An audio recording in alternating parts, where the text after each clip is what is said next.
What do we know about inflammatory bowel disease? What do we want to know? Inflammatory bowel disease, or IBD, is a family of diseases that cause inflammation in the lining of the digestive tract.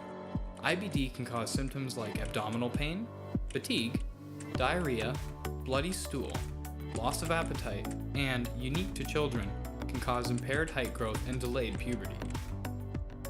Symptoms can stay quiet for periods of time, then flare up, which disrupts the body's ability to digest food, absorb nutrients, and even poop in a healthy way.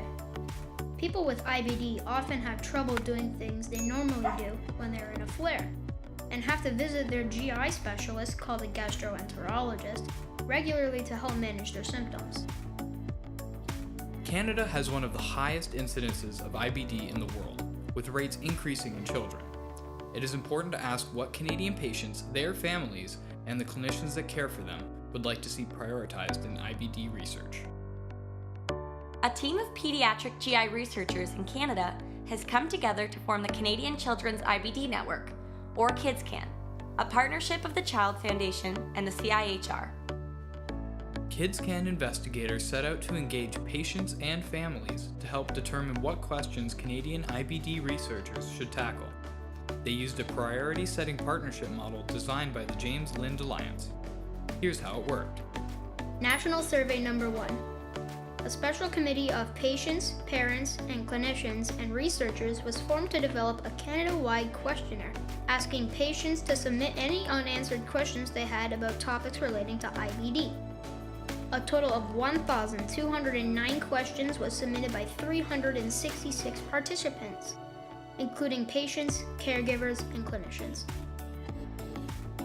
Analysis. The list of questions was condensed, eliminating duplicates in questions that already had answers. Clinical practice guidelines. Researchers have questions too. A member of the research team reviewed the literature to find common questions that researchers are currently trying to answer about how IBD affects patients, how it is treated, and how we can improve treatment options. National Survey Number 2. A second national survey was sent out asking this group to rank out their top 20 questions according to what they felt were most important. Prioritization Workshop. The committee invited more patients, family members, and clinicians to join them at a full-day meeting in Toronto to review the top 27 questions and deliberate which ones would make the top 10.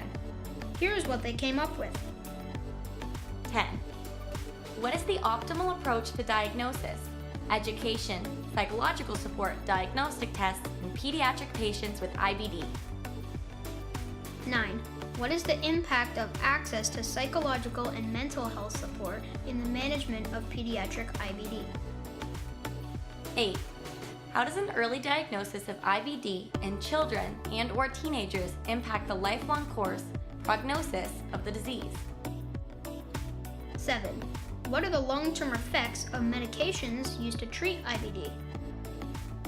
6. How can we increase the knowledge and/or awareness around pediatric IBD so that diagnosis is not delayed? 5. How can we better define the role of and improve access to newer non-invasive, less costly biomarkers of IBD endoscopic activity? 4.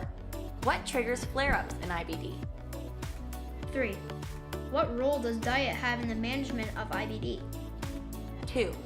Can IBD be prevented? 1. What are the causes of IBD?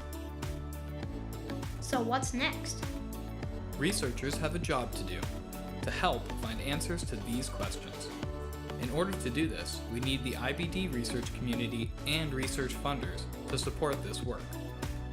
How can you help? Look for opportunities to take part in research, whether you're a patient or family member. Donate to an IBD charity like Crohn's and Colitis Canada or Child Foundation, who help fund this research. Support those in your community with IBD by advocating for washroom access, and understand that just because an illness might seem invisible, it does not mean it is not affecting people around you.